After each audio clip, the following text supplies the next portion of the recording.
Mau lanjut nonton tayangan RCTI, MNC TV, GTV, atau iNews TV di mana saja? Caranya gampang. Scan QR Code di pojok kanan bawah layar kaca RCTI, MNC TV, GTV, atau iNews TV. Kemarin tanggal 21 April kita juga berkomunikasi lagi untuk kita layangkan panggilan yang kedua. Namun dari pihak PH-nya menyatakan bahwa saudara JF sakit dan harus dilaksanakan dirawat di rumah sakit. Hingga sampai saat ini kita masih menunggu dari pihak JF beserta PH-nya.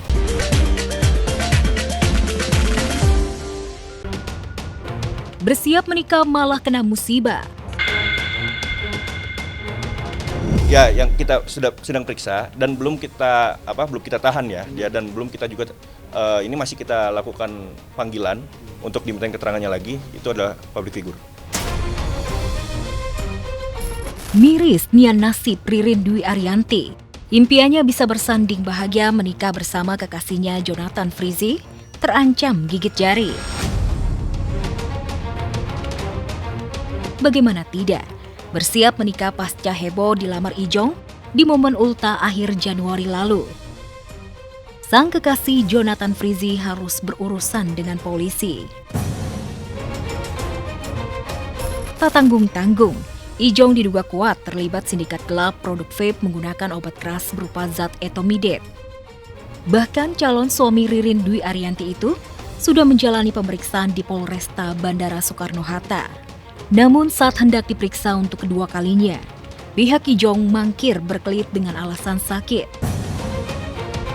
Kemarin tanggal 21 April kita juga berkomunikasi lagi untuk kita layangkan panggilan yang kedua.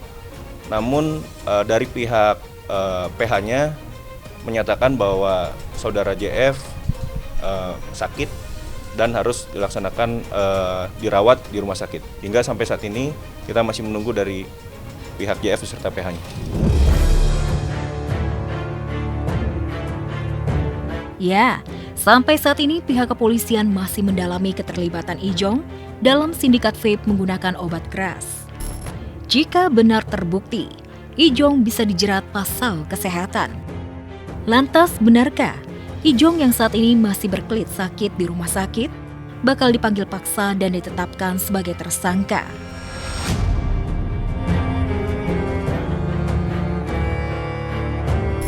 Lebih lanjutnya, apabila ini sudah konstruksinya sudah selesai semua, mungkin detailnya akan saya berikan. Mungkin demikian. Lepas sejauh mana keterlibatan Ijong dalam sindikat obat keras bermodus vape, satu hal yang pasti, dari keterangan pihak polisi, ketiga tersangka yang sudah ditahan mengaku kenal dan berteman dekat dengan Ijong. Wajar, saat kami temui di sela-sela kesibukannya kemarin, Ririn yang awalnya senyum sumringah, seketika muram dan bungkam saat ditanya soal Jonathan Frizzy.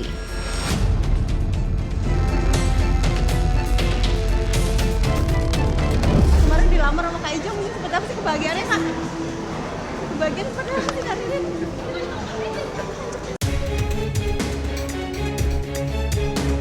Ririn Dwi Ariyanti kini menjadi wanita paling deg-degan dan khawatir di tengah menunggu untuk resmi bersatu.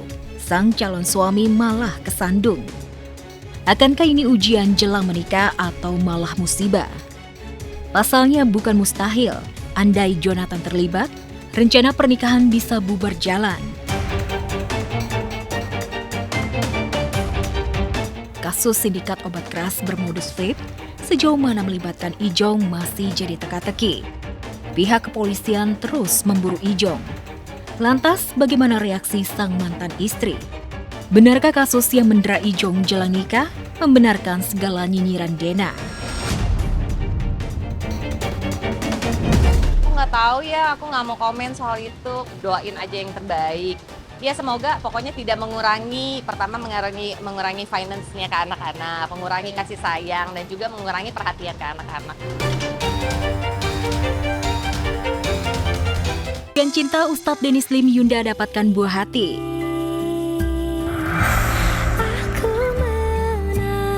Kesabaran dan penantian Ustadz Dennis Lim dan istrinya Yunda Faisya untuk bisa menimang buah hati terwujud. Sabtu 28 Februari lalu, anak kembar mereka lahir melalui operasi sesar. Namun bayi kembar mereka lahir dalam kondisi prematur di usia 32 minggu. Akibatnya, bayi kembar Ustadz Denis dan Yunda lahir dengan berat 1,6 dan 1,5 kg itu harus menjalani perawatan intensif di ruang NICU selama hampir sebulan. Ini yang Muhammad, itu yang Ibrahim. Selisihnya cuma 3 menit. Kalau per hari ini berarti usianya sudah 2 bulan. Kemarin nunggu stabil dulu ya. Karena kalau kesini terus akhirnya malah ya masih dipakein selang, yang ada jadi berita iba bukan berita bahagia. Perasaannya seperti apa? Alhamdulillah ya. Perasaan senang yang paling mahal bagi laki-laki mah kata saya justru ketika ngelihat orang yang disayang itu bahagia ya. Mungkin Tuhan sedang menguji dirimu. Kelahiran bayi kembar Ustadz Denis dan Yunda merupakan bukti kebesaran Sang Pencipta. Bagaimana tidak, perjuangan mereka untuk mendapatkan momongan tidaklah mudah. 5 tahun lebih keduanya menanti kehadiran sang buah hati. Berbagai ikhtiar pun dijalani, hingga Yunda bisa hamil melalui proses bayi tabung. Namun ujian cinta mereka tak hanya sampai di situ. Jadi waktu dinyatakan hamil, itu tuh Yunda pendarahan itu sebanyak kurang lebih 4 kali. Pada saat mengalami itu ya nangis di jalan, udah bener-bener berpikir itu kayak overthinking, ya Allah, Ibrahim dan Muhammad ini jadikanlah rezeki kami kayak gitu. Udah lama kami menantinya gitu kan.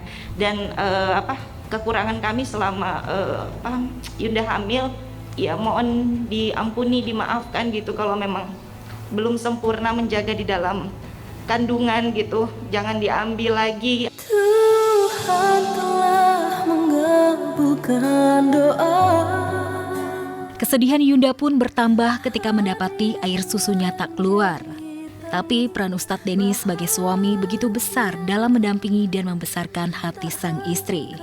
Justru yang harus lebih sering diperhatikan adalah si ibunya. Kadang ada perasaan sedih di mana ketika akhirnya sekeluarga datang yang diliatin bayinya dikerumunin, ibunya udah cuman kayak di pojokan sambil nahan sakit. Enggak, ibunya yang harus lebih. Jadi apakah protektif yang harus dilakukan, harus lebih. Jadi juga harus lebih disayangi ibunya, karena ibu sudah bahagia, satu rumah bahagia. Lalu ku nanti sabdamu